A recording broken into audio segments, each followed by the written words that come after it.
India TV YouTube channel को subscribe करें और बेल आइकन दबाएं। नमस्कार, आप देख रहे हैं इंडिया टीवी। सुबह 9 बजे की 9 बड़ी खबरों में आपका स्वागत है। मैं हूं ज्योति मिश्रा और आज की सबसे बड़ी खबर कोरोना वायरस को लेकर चीन पहले से ही शक के घेरे में था और अब ऑस्ट्रेलियाई मीडिया ने एक ऐसा खुलासा किया है जिसके बाद चीन की तरफ फिर उंगली उठ सकती है। ऑस्ट्रेलियाई मीडिया ने दावा किया है कि चीन साल 2015 से ही कोरोना वायरस पर एक्सपेरिमेंट कर रहा था। इतना ही नहीं, चीन की मंशा इसे जैविक हथियार यानी कि बायो वेपन बनाने के तौर पर इस्तेमाल करने की थी। ऑस्ट्रेलियाई मीडिया ने अपनी रिपोर्ट में चीन के एक रिसर्च पेपर को आधार बनाया है। इसमें कहा गया है कि चीन 6 साल पहले से यानी 2015 से सार्स वायरस की मदद से जैविक हथियार बनाने की कोशिश में लगा था। चीन की सेना 2015 से कोविड-19 वायरस को जैविक हथियार के तौर पर इस्तेमाल करने की साजिश में थी। इस रिसर्च पेपर में बताया गया है कि तीसरा विश्व युद्ध जैविक हथियारों के बल पर लड़ा जाता।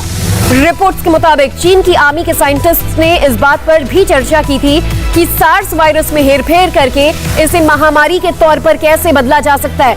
डॉक्यूमेंट्स में कोरोना वायरस का नाम हालांकि कहीं भी नहीं लिखा है, लेकिन इसे पढ़ेंगे तो आप बखूबी समझ जाएंगे कि इशारा किस तरफ है। आज की दूसरी बड़ी खबर यह है कि पिछले करीब 30 दिन बाद से पिछले 24 घंटे ऐसे गुजरे जब कोरोना के आंकड़ों में थोड़ी गिरावट देखने को मिली। पिछले 24 घंटे में देश में 3,66,317 मामले सामने आए, जबकि इसी दौरान 3,747 लोगों की मौत हो गई। राहत की बात यह है कि पिछले 24 घंटे में 3,53,580 मरीज रिकवर भी हुए। एक दिन पहले देश भर में कोरोना मरीजों का आंकड़ा 4,03,808 था और 4,092 लोगों की मौत दर्ज की गई थी। इसी तरह 3,86,395 मरीज रिकवर भी हुए। और अब आपको बताते हैं देश के उन 5 राज्यों का हाल जहां पिछले 24 घंटे में सबसे ज्यादा कोविड मामले सामने आए। तमाम कोशिशों और पाबंदियों के बावजूद लिस्ट में नंबर 1 पर महाराष्ट्र ही बना हुआ है, जहां नए केसेस की संख्या 48,000 से ज्यादा रही और कोरोना वायरस से देश भर में लड़ाई लगातार जारी है। कोरोना से जंग जीतने के लिए देश के अलग अलग राज्यों में लोगों को वैक्सीन की डोज दी जा रही है। युद्ध स्तर पर वैक्सीनेशन ड्राइव चलाया जा रहा है। हेल्थ मिनिस्ट्री के मुताबिक अब तक देश में 17 करोड़ से ज्यादा लोगों को वैक्सीन लग चुकी है। कई राज्यों ने 18 से ज्यादा उम्र के लोगों का वैक्सीनेशन शुरू भी कर दिया है। जहां वैक्सीनेशन शुरू नहीं हो पाया है वहां भी तैयारियां पूरी कर ली गई हैं। आज यूपी के साथ साथ पंजाब, उत्तराखंड और बेंगलुरु में बड़े पैमाने पर 18 से 44 साल के लोगों को वैक्सीन की डोज दी जाएगी। यूपी की बात करें तो 18 जिलों में आज ये मिशन चलेगा और 17 नगर निगमों में, इसके अलावा गौतम बुद्ध नगर में वैक्सीनेशन ड्राइव चलाया जाएगा, जिनमें अलीगढ़, आगरा, प्रयागराज, कानपुर, गाजियाबाद, गोरखपुर, झांसी, बरेली, मेरठ, मुरादाबाद, लखनऊ, वाराणसी, सहारनपुर, फिरोजाबाद, मथुरा, वृंदावन, अयोध्या और शाहजहांपुर शामिल है।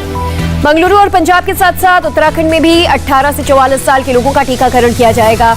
उत्तराखंड में 18+ के लिए वैक्सीनेशन की शुरुआत हालांकि 1 मई से होनी थी, लेकिन वैक्सीन की कमी की वजह से ये प्रोसेस शुरू नहीं हो पाया।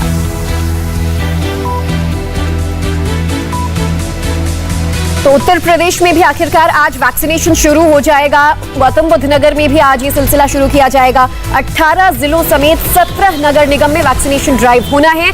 किस तरह से इस वैक्सीनेशन ड्राइव को प्रोसेस किया जाएगा, ज्यादा जानकारी के लिए नोएडा से हमारे साथ संवाददाता सैयद नजीर जुड़ चुके हैं। नजीर, आज क्या कुछ खास तैयारियां नजर आ रही हैं? चूंकि एक्साइटमेंट लोगों में भी काफी ज्यादा है खुद को वैक्सीनेट कराने के लिए, तो ऐसे में आज उत्तर प्रदेश के वो कौन से अहम 18 जिले, 17 नगर निगम होंगे जहां ये ड्राइव किया जाएगा? जी बिल्कुल ज्योति, जिस तरह से यूपी में दायरा बढ़ाया गया वैक्सीनेशन का और आज से 11 और जिलों को शामिल किया गया है। इस वक्त हम नोएडा में हैं और आप देख सकते हैं सुबह से ही यहाँ लाइनें लगी है, लोग क्यू में हैं। जाहिर सी बात है जिस तरह से केसेस बढ़े थे और पिछले कुछ दिनों में घटे भी हैं, लेकिन लोगों में ये जागरूकता ज़रूर है कि वो खुद को वैक्सीनेट करना चाहते हैं। आप लंबी लाइनें देख सकते हैं, काफ़ी दूर तक ये लाइनें हैं। आज से नोएडा में 18 से 44 साल के लिए ड्राइव शुरू किया गया है और तमाम ऐसे लोग जो खुद को वैक्सीनेट करना चाहते हैं, कोरोना से बचना चाहते हैं, वो वैक्सीनेशन के लिए यहाँ लगे हुए हैं। काफ़ी लंबी लाइनें यहाँ ESIC हॉस्पिटल सेक्टर 24 नोएडा के बाहर लगी हुई है और तमाम वो लोग जो यहाँ पर वैक्सीनेट करना चाहते हैं, इसमें वो लोग भी हैं जो 45+ हैं, 60+ हैं, जो दूसरी डोज के लिए भी आए हैं और 18 साल के लिए भी, 18 से 44 साल के लिए भी हैं जो यहाँ वैक्सीनेट के लिए आए हैं। इनसे बात करते हैं। तो ये बताएं, आज 18 से 44 साल के लिए वैक्सीनेशन शुरू किया गया है, क्या कहना चाहेंगे? लोगों में जागरूकता बढ़ी है? भैया जागरूकता तो बढ़ी ही है, लोग मरने वाले हो रहे हैं तो जाके भागेंगे ही लगाने के लिए।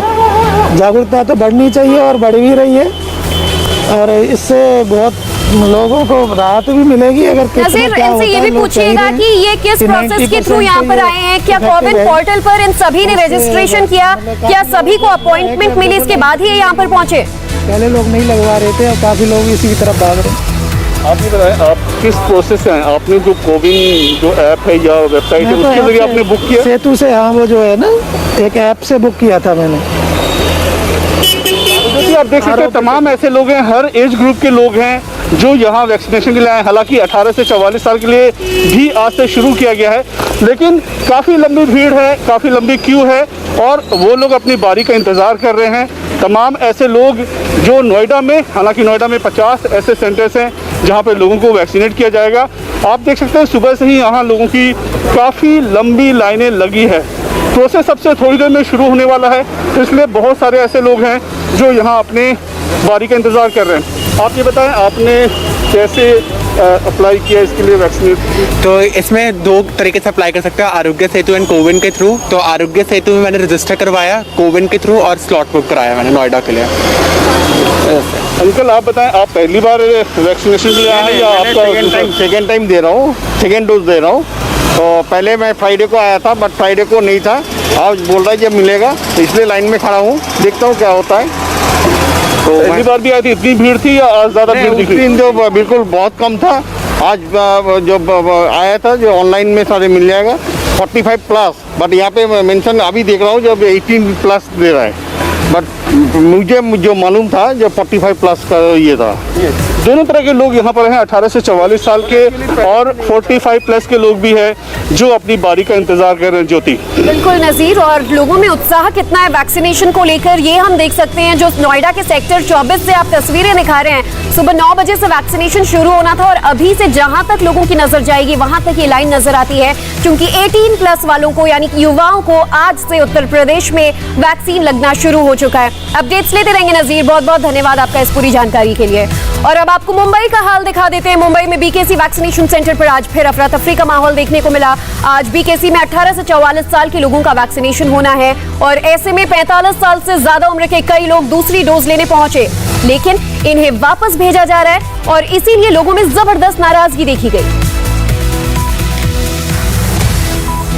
मुंबई के बीकेसी इलाके में बनाए गए वैक्सीनेशन सेंटर में आज भी बड़ी संख्या में लोग वैक्सीनेशन के लिए पहुंचे हैं। तस्वीरें आपको दिखाते हैं। आप देखिए किस तरह से सुबह से लोग घंटों से धूप में खड़े हैं कि वैक्सीनेशन के लिए आए हैं कि उनका भी नंबर आएगा और वो वैक्सीन लगवाएंगे। काफ़ी दूर दराज के इलाकों से लोग आए हैं और हज़ारों की संख्या में पहुंचे हैं। यहाँ पर इस वैक्सीनेशन सेंटर के बाहर महानगर पालिका की तरफ से बाकायदा एक नोटिस भी लगाई गई है और उस नोटिस में इस बात की जानकारी दी गई है कि आज जो है सिर्फ 18 से 44 साल के लोगों को ही वैक्सीन लगाई जाएगी। हालांकि यहाँ पर बहुत सारे ऐसे भी लोग पहुँचे हैं जो कि 45 प्लस के हैं और उन्हें शनिवार को ये कहकर भेजा गया था कि सोमवार को उन लोगों को वैक्सीन लगाई जाएगी। सोमवार को आए, उनका रजिस्ट्रेशन था। ऐसे में बहुत सारे लोग हैं जो अलग अलग इलाकों से आए और काफ़ी परेशान। आप देखिए यहाँ पर कई ऐसे लोग हैं जो 45 साल से ज़्यादा उम्र के लोग हैं लेकिन बेहद परेशान हैं। यहाँ पर आज भी अफरा तफरी का माहौल है। लोगों से बात करते बताइए कि आप कहाँ से आए हैं, क्या आपका रजिस्ट्रेशन आपको बुलाया गया था? सर मैं चेंबूर से आया है। शनिवार को 3 घंटे यहाँ लाइन पे खड़ा रहा और लोग यहाँ पर मैं देख रहा हूँ आसनगांव, वीरार, दहीसर, मीरा रोड से आके 5:30 बजे इधर मैं लाइन पे खड़ा हूँ और ये बीएमसी ऑफिसर को मैंने हाथ जोड़ के रिक्वेस्ट किया कि आप अगर आज ये नहीं दे रहे हो तो आपने कोई पब्लिक को ऑथेंटिक अलाउंस किया है क्या? कोई ऑथेंटिक अलाउंस नहीं है। लोग 4-4 घंटे से खड़े हैं। आप कहाँ से आए हैं? हम शांता गुज स्टोर से आए। आपका रजिस्ट्रेशन है, आपको बुलाया गया था? लगता नहीं है, लगाते हैं तो फोन लगता नहीं है। यहाँ पर आते हैं तो कोई जवाब देता नहीं है। सीनियर सिटीजन का हमको बोला था कि 6 हफ्ते के बाद में आना, तो 6 हफ्ते के बाद 7 हफ्ता भी हो गया, अभी 8 हफ्ता भी हो जाएगा। उसके बाद में रस्सी रहने का कोई फायदा नहीं रहेगा मीनिंग का। सर देखो, आज 10 तारीख का अपॉइंटमेंट दे रहे तो हम लोग सैटरडे का अपॉइंटमेंट क्यों नहीं दिया? आज उनका पास वैक्सीन है तो हमारे लिए वैक्सीन क्यों नहीं? तो आज का जो अपॉइंटमेंट उनको आदमी को बुलाना चाहिए था ना, उनको आज ले रहे हैं, हम लोग को कभी मिलेगा फिर?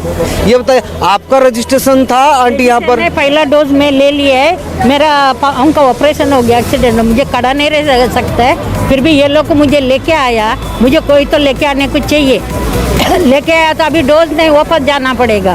लोगों में बहुत ज्यादा नाराजगी है। दरअसल जिन लोगों को सेकेंड डोज चाहिए थी उनको आज बुलाया गया था। 45 साल की उम्र के जो ज्यादा उम्र के व्यक्ति थे उन लोगों को यहाँ पर बुलाया गया था सोमवार के दिन, लेकिन यहाँ पहुँचने पर यह पता चला कि दरअसल आज सिर्फ जो 18 से 44 साल की उम्र के लोग हैं उन्हें पहली डोज दी जाएगी। सिर्फ उनके लिए वैक्सीन उपलब्ध है और बाकायदा यहाँ पर एक नोटिस लगाया गया। आपको नोटिस भी दिखाते हैं। आप देखिए कि यहाँ पर सिर्फ we will be vaccinating only 1000 beneficiaries belonging to 18 to 44 years category with today's appointment, यानी कि 18 से 44 साल के लोगों के लिए ही वैक्सीनेशन यहाँ पर आज किया जाएगा। ऐसे में सवाल यह है कि जिन लोगों को आज बुलाया गया था वो लोग कहाँ जाएं, उनके लिए जो परेशानियां हैं उन परेशानियों का अंत कहाँ होगा। फिलहाल आप देखिए 18 से 44 साल की उम्र के भी काफी लोग यहाँ पर पहुंचे हैं, कई उम्रदराज लोग भी पहुंचे हैं यहाँ पर। ये बताइए आप कहाँ से आए हैं? मैं कांदीवली से आ रहा हूँ, लगातार 2 दिनों से आ रहा हूँ। सैटरडे को भी आया था और मंडे को भी आया।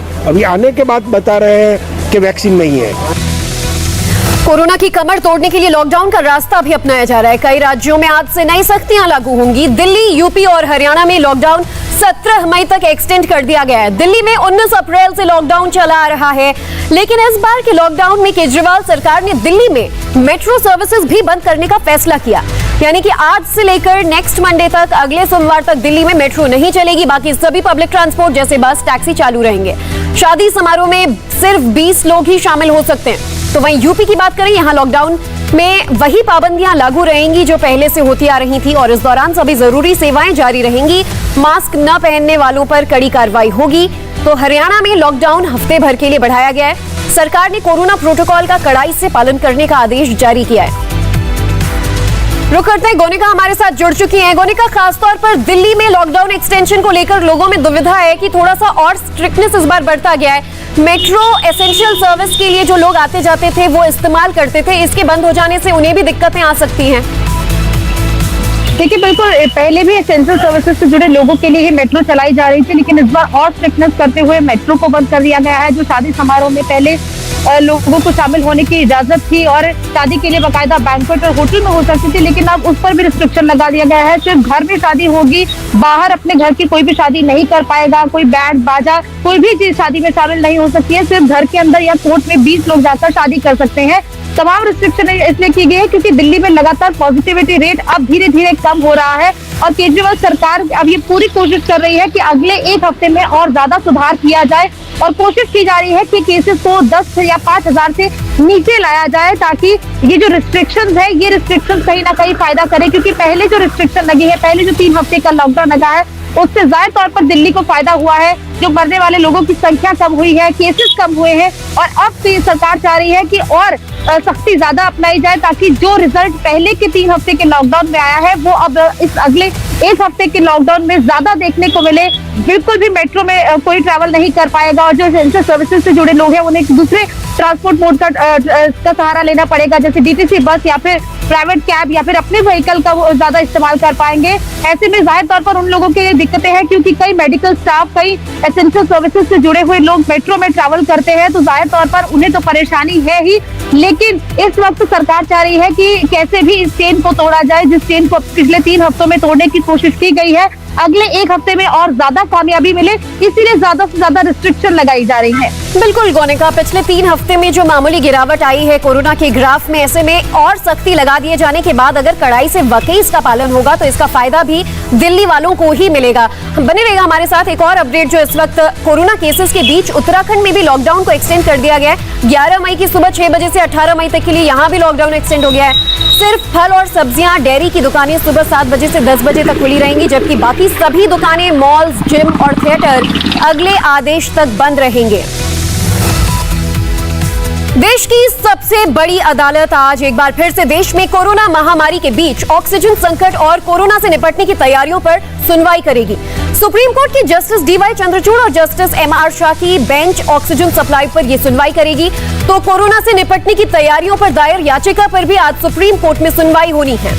इससे पहले गुरुवार को हुई सुनवाई में दिल्ली की केजरीवाल सरकार ने दिल्ली के कोरोना मरीजों के इलाज के लिए रोजाना 700 मेट्रिक टन ऑक्सीजन सप्लाई की मांग की थी। इस पर केंद्र सरकार ने दावा किया है कि दिल्ली को 415 मीट्रिक टन ऑक्सीजन से ज्यादा की जरूरत नहीं है। केंद्र सरकार की तरफ से कहा गया था कि केजरीवाल सरकार ने ऑक्सीजन की जो मांग रखी है वो ओवर एस्टिमेशन है। इसी बीच शनिवार को सुप्रीम कोर्ट ने ऑक्सीजन सप्लाई के लिए 12 सदस्यों वाला एक नेशनल टास्क फोर्स गठित किया है। इस टास्क फोर्स के जरिए देश भर में लिक्विड मेडिकल ऑक्सीजन का प्रभावी और पारदर्शी तरीके से आवंटन सुनिश्चित किया जाएगा। अब आज एक बार फिर इस मुद्दे पर सुप्रीम कोर्ट में सुनवाई होनी है। उम्मीद है कि आज कोर्ट ऑक्सीजन की सप्लाई को लेकर कोई बड़ा फैसला सुना सकता है। गोनिका लगातार हमारे साथ जुड़ी हुई है, रुक करेंगे गोनिका का। गोनिका, दिल्ली में ऑक्सीजन संकट लग रहा है, थमने का नाम ही नहीं ले रहा है। लगातार सुप्रीम कोर्ट में सुनवाई हो रही है, लेकिन ये असमंजस क्यों? केंद्र ने अब दावा किया है कि जो 700 मीट्रिक टन का आंकड़ा है ये तो ओवर एस्टिमेटेड है। देखिए, बिल्कुल उसी चीज के लिए नेशनल टास्क फोर्स बनाई गई है कि नेशनल टास्क फोर्स ये डिसाइड करेगी कि किस राज्य को कितनी ऑक्सीजन की जरूरत है, कहाँ कितना डिस्ट्रीब्यूशन करना है। जिस राज्य को भी जितनी मांग है वो उस नेशनल टास्क फोर्स से संपर्क कर सकता है और उसी के हिसाब से पूरा डिस्ट्रीब्यूशन पूरे देश में सभी राज्यों में लिक्विड मेडिकल ऑक्सीजन का होगा। इसके अलावा दवाइयों की तमाम जो इंजेक्शन कोरोना के इलाज के लिए इस्तेमाल हो रहे हैं वो सारी चीजों का ध्यान भी नेशनल टास्क फोर्स करेगी। जहां तक दिल्ली की बात है, दिल्ली को 700 मीट्रिक टन ऑक्सीजन एक दिन मिली है और बार बार दिल्ली सरकार के मंत्री ये बार बार ट्विटर के जरिए या फिर अलग अलग माध्यमों से ये कह रहे हैं कि उन्हें 700 मीट्रिक टन उसके बाद नहीं मिली है। जाहिर तौर पर इस चीज को भी आज कोर्ट में उठाया जाएगा, क्योंकि पिछली जब सुनवाई हुई थी तब सुप्रीम कोर्ट ने कड़े रुख में ये कहा था कि 700 मीट्रिक टन का जो आदेश पहले दिया गया है उस आदेश को तो कैसे भी पूरा किया जाए। लेकिन उसके बाद भी केंद्र सरकार ने अभी तक जो मनीष सिसोदिया ने भी जिस तरह ट्वीट किया था कि दिल्ली को 700 मीट्रिक टन ऑक्सीजन नहीं मिली है, इस मुद्दे को जाहिर तौर पर दिल्ली सरकार आज फिर से कोर्ट में उठाएगी। हालांकि नेशनल टास्क फोर्स का गठन किया गया है वो तो अब अपने काम साथ साथ करती रहेगी। 6 महीने के लिए इसका अपॉइंटमेंट किया गया है। अगले हर 2 हफ्ते में सुप्रीम कोर्ट को रिपोर्ट देना है इस नेशनल टास्क फोर्स की तरफ से।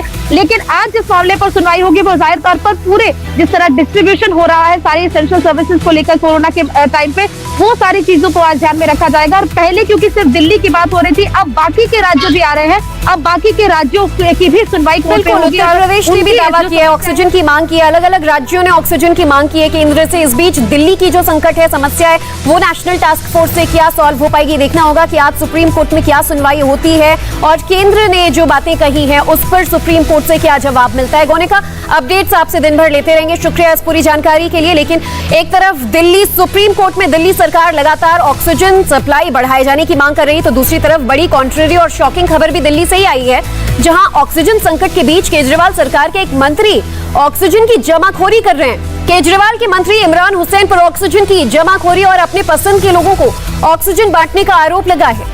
इस मामले में केजरीवाल के मंत्री को आज दिल्ली हाईकोर्ट में जवाब भी देना है। एक याचिका पर सुनवाई के दौरान दिल्ली हाईकोर्ट ने एक तरफ जहां इमरान हुसैन को आज कोर्ट में पेश होकर अपना पक्ष रखने के लिए कहा है, तो वहीं केजरीवाल सरकार से भी इस मामले में जवाब देने के लिए कहा गया है। दिल्ली हाईकोर्ट में जस्टिस विपिन सांघी और जस्टिस रेखा पल्ली की बेंच मामले की सुनवाई करेगी। दरअसल दिल्ली हाईकोर्ट में एक याचिका दाखिल की गई थी जिसमें यह दावा किया गया कि इमरान हुसैन ने कोर्ट के निर्देशों का पालन नहीं किया, वो ऑक्सीजन की होर्डिंग कर रहे हैं। याचिका में आरोप लगाया गया कि इमरान हुसैन अपने घर पर ऑक्सीजन के सिलेंडर्स की होर्डिंग करके बैठे हैं और वहीं से वो आम लोगों को ऑक्सीजन बांट रहे हैं, जबकि ऑक्सीजन सीधा अस्पतालों को पहुंचाई जानी चाहिए। याचिका में कहा गया है कि मंत्री के खिलाफ अवमानना का मुकदमा दर्ज होना चाहिए। ऐसे में आज दिल्ली हाईकोर्ट के मामले में सुनवाई बेहद अहम मानी जा रही है। तो अब रुख असम का कर लेते हैं। असम में आज हेमंत बिस्व शर्मा नए मुख्यमंत्री पद की शपथ लेंगे। लगातार दूसरी बार बीजेपी के नेतृत्व में एनडीए की सरकार असम में बनने जा रही है। कई दिनों तक चली माथापच्ची के बाद आखिरकार रविवार को गुवाहाटी विधायक दल की बैठक में हेमंत बिस्व शर्मा के नाम पर मुहर लगी और उनका नाम तय होते ही पूर्व मुख्यमंत्री सर्बानंद सोनोवाल ने भी अपने पद से राज्यपाल को इस्तीफा सौंपा। हेमंत बिस्व शर्मा को असम में बीजेपी की जीत का हीरो माना जा रहा है। यही वजह है कि पार्टी ने इस बार उन्हें सीएम पद की जिम्मेदारी सौंपी है। 2001 में पहली बार विधायक बने हेमंत बिस्व शर्मा का रिकॉर्ड है कि वो हर बार मंत्री भी रहे हैं। पहली बार वो तरुण गोगोई मंत्रिमंडल में मंत्री बने, उसके बाद से वो लगातार मंत्री रहे और इस बार बीजेपी विधायक दल का नेता चुने जाने के बाद आज मुख्यमंत्री पद की शपथ लेंगे। ज्यादा जानकारी के लिए बातचीत करेंगे, देवेंद्र हमारे साथ जुड़ चुके हैं। देवेंद्र, आखिरकार हफ्ते भर की माथापच्ची के बाद फाइनली ये डिसाइड हुआ है कि असम के नए मुख्यमंत्री हेमंत बिस्व शर्मा होंगे, बीजेपी के नेता होंगे। लेकिन अब सवाल ये भी है कि आज उनके साथ वहां पर कौन कौन से बड़े नेता मौजूद रहेंगे और आज के कार्यक्रम को लेकर क्या कुछ डिटेल्स हैं? ये राष्ट्रीय नेताओं में बीजेपी के राष्ट्रीय अध्यक्ष जेपी नड्डा असम जा चुके हैं और वहां पे आज वो शपथ ग्रहण समारोह में शिरकत करेंगे।